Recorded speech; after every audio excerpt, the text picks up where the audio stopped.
What's up, everybody? Gaonan here, and welcome to episode 5 of Drafting to Masters.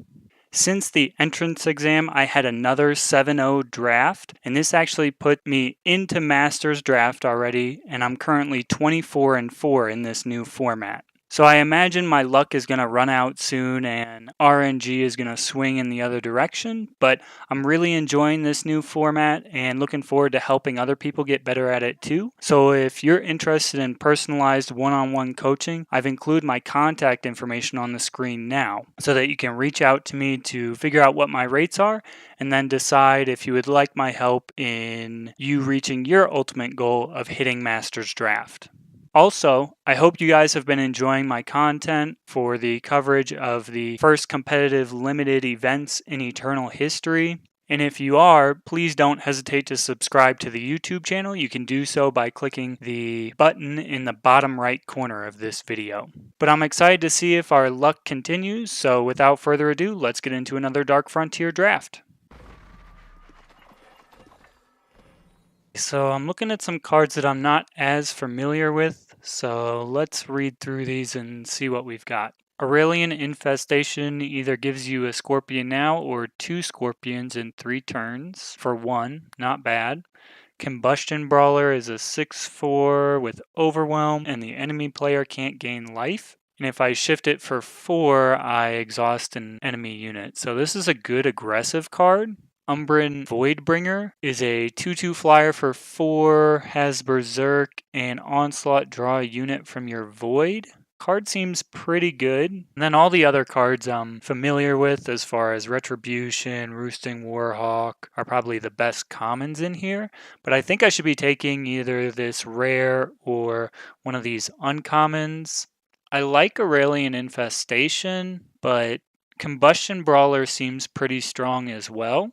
It does put you in a nice position to get Backpacker's Machetes in packs 2 and 3, which I think are some of the stronger cards to get out of those packs. And Umbran Voidbringer seems good, but I think it's below the power level of the other two. I think at this point, it's really preference between Brawler and Infestation, and I'm going to take Brawler here. There are some just really powerful cards in Fire at the moment, so I'm going to take Brawler. Tantrum is okay. We've got another Voidbringer. Crooked Alley Guide is decent. I don't love Tantrum. I'm going to take Voidbringer here, I think. Incendiary Slagmite. Interesting card, but probably not very good in limited. Frost Elemental, however, seems super strong. A 3/3 flyer for 3. Should probably just take that. Really surprised it's here, honestly. There's also Eviscerate for some decent removal, but I'm just going to take Frost Elemental here. I think this card is potentially bomb level because a 3/3 flyer on turn 3 is just super powerful. Ice Bolt, holy cow. Spiteful Strike as well. A lot of Primal here. Note that there's no fire at all, and it definitely seems like Primal's going to be open. The fact that Ice Bolt made it past 3 other people seems really good. And this is just like unconditional removal in limited. So I think it's worth taking this here. You could technically even use this on your own unit to get a sigil out of your deck if you needed it for fixing. So there is that little play to it too. But yeah, we're going to take the Ice Bolt here. Seems like maybe we'll end up Felm, but I think we're definitely going to be in Primal. I say that and then there are like no Primal cards. We could take Huru Insignia for fixing. I kind of like that because all the other cards are pretty underwhelming. So I'm going to take the fixing here. Could take another piece of fixing. We also have Nimble Conscript or Crooked Alley Guide. I think both of these are pretty decent cards. And I think for me, I'm just going to take the Nimble Conscript. Maybe we do still end up in Fire, because I'm not convinced that we're going to end up in Shadow either. So yeah, I'll take the Nimble Conscript here. Another good Primal card. Good idea at the time, I think, is solid. You can get the warp value off the top of your deck. It prevents you from flooding if you are. So I like this card quite a bit. A lot of good Justice cards here too. Okay, we'll definitely take Cobalt Coin. Love seeing these come through. Surprised more people haven't started picking them up. because you can play these in any deck. You don't need the influence to do so, so Cobalt Coin is a slam dunk here. None of these cards are very good. Could take Fragility, but don't really like it. Shield Crafter is good in like a Armors Matters deck. I think I'd rather just take Outdraw here, just because we're probably more likely to play it than Fragility. Camp Surveyor seems fine. Don't think we really want Slag. I guess we'll take Winnow, but probably not play it. And Elder Meditant. It's okay. Oh man, Valkyrie Enforcer, Piercing Shot, Extract, Gun Down, Grenadin Bellower. I would love to take Enforcer, but is it enough to get us away from our fire? Maybe. Or we could just take Piercing Shot and kind of continue down the Skycrag path. Might be reasonable to do that. I don't know though. I think Enforcer is super powerful, so I think I'm going to take it here and just say I'm definitely in Primal, but I don't know what my second color is yet, so I'm going to take the Enforcer. Pitfall Trap is decent. Bright Mace Paladin is solid. Seek Power is good. I kind of just want to take the Seek Power here. I don't think Merchant is enough for us to move into Shadow over Fire, but maybe that's wrong. But yeah, I think I'm just going to take the Seek Power here, just to continue to see what comes our way and then make a decision about what direction we're going to go. So I'm just going to take Seek Power because it's definitely making our deck. Skycrag Banner is nice. As far as playable cards, you have Soldier, Pyrodept. Those are kind of the main ones. But I'm just going to take this seat here. Maybe we should take a unit actually, because if we don't end up in fire, this is pretty worthless. Like, we're not splashing for any of these fire cards. Could just take Argentport's Soldier as a good aggressive 2-drop here and move more towards Huru. Kind of like that over the Pyrodept. So yeah, let's do that. I think we can take Flash Freeze here. It's better than everything else in the pack. Granite Ring is an okay finisher. Scaly Gruon, I maybe want that, but I love the tempo of Flash Freeze, so I'm going to take it here. Tundra Explorer is just a solid card. I like taking that here. Other option would be Gun Down, but then you're waffling between Huru and Skycrag, so we'll take the Explorer here. Ice Bow is decent. Scaly Gruon, we've already kind of talked about. Some decent fire cards too. You know, we're not seeing the Justice cards anymore, so maybe it's better to just take a fire card here. Trying to think about Gun Down and how valuable this is versus Outdraw, because Outdraw is clearly worse than Gun Down, but it's a similar effect. And would I rather just pick a unit here that I know I'm going to play, like with Scaly Gruon, since it really is kind of up in the air what our second color is still. So yeah, I think I'm going to be super conservative here and just take Scaly Gruon to make sure we get enough playables. Feed the Flames. Don't love it, so I think I'll just take another Seek Power here. Advanced Scout is really nice. I'll take that.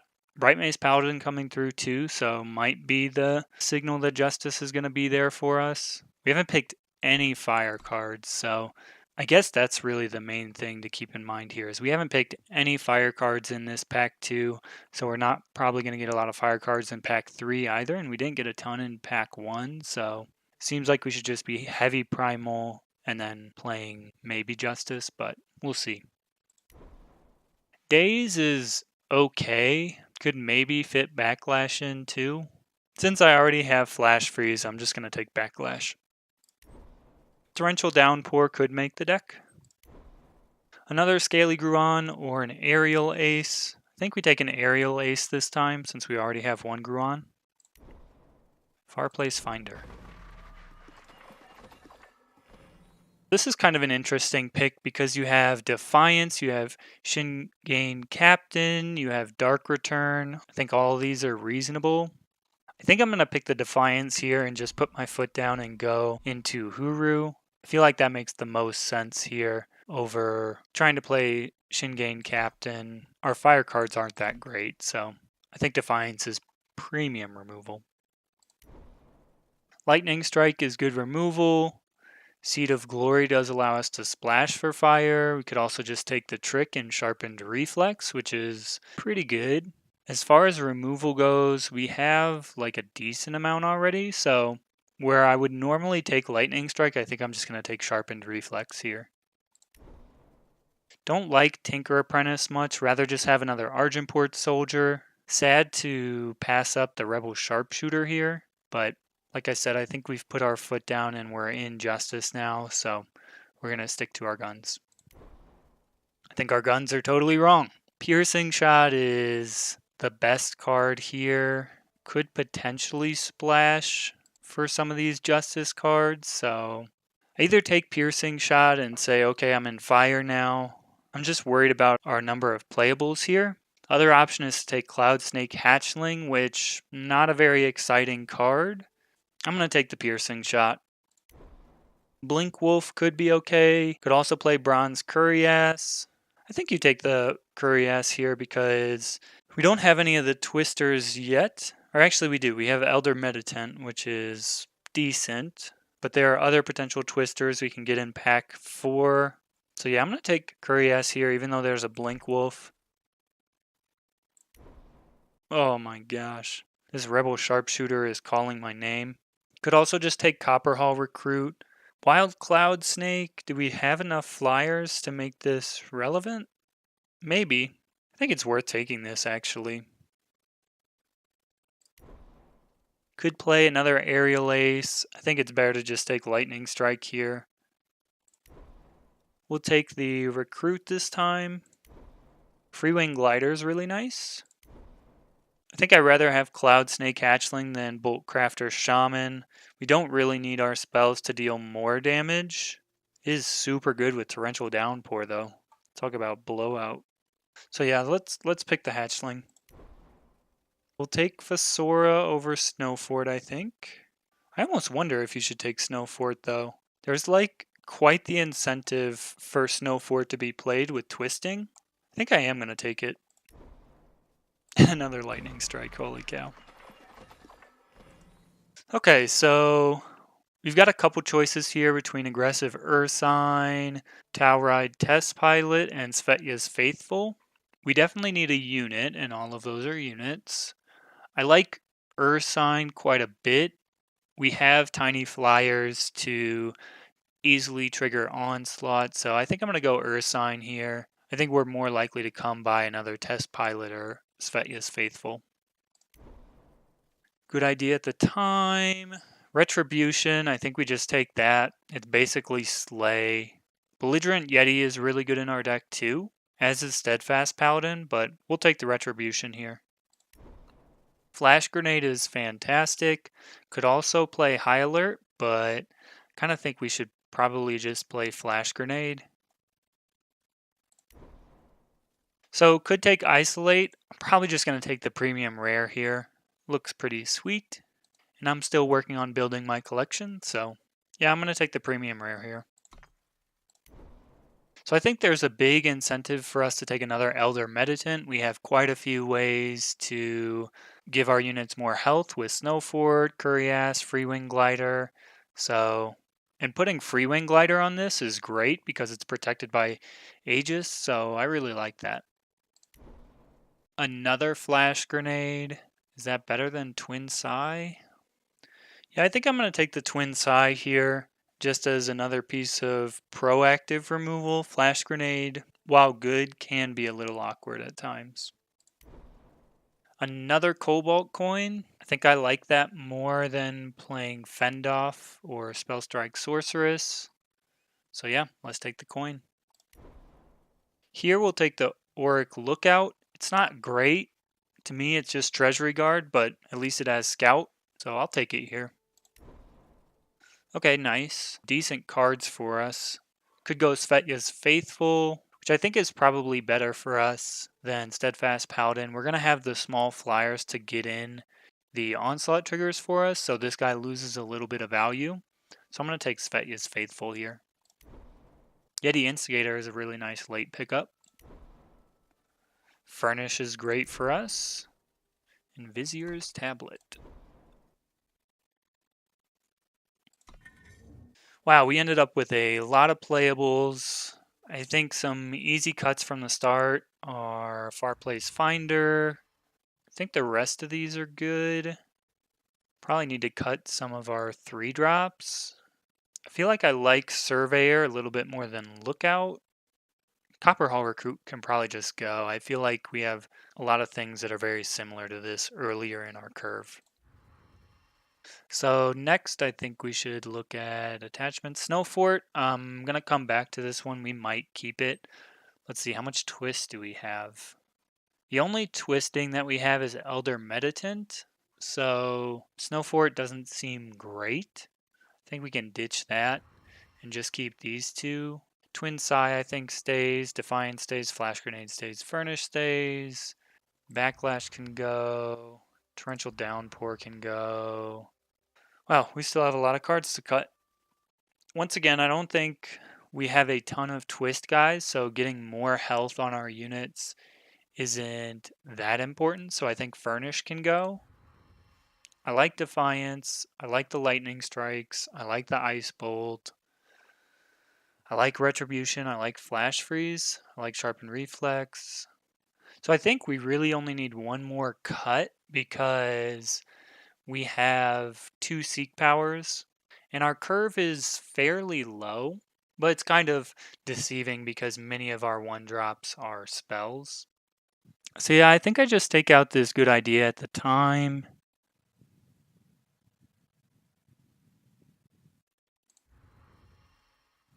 And then I think we're pretty much right where we want to be. So let's get some power added to the deck.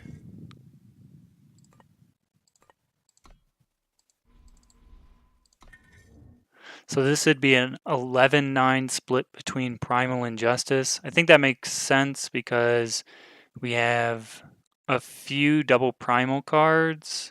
Frost Elemental, Aggressive Earth Sign, Double Justice, and Twin Sai Valkyrie Enforcer. Yeah, I think 11-9 is the right way to go. So I think this is our deck. Just want to close out this drafting and deck building portion of episode 5 by saying thank you for being here. I hope you guys are enjoying the Dark Frontier draft format and are learning something as I'm learning along the way too. Next, what will happen is we'll go into the games portion of the episode where we'll first talk about the deck a little bit, how I think it'll do, and then we'll actually play some games. And don't forget, if you're enjoying the content, to hit that subscribe button. You can do so in the bottom right corner of this video. So I hope to see you in my next video.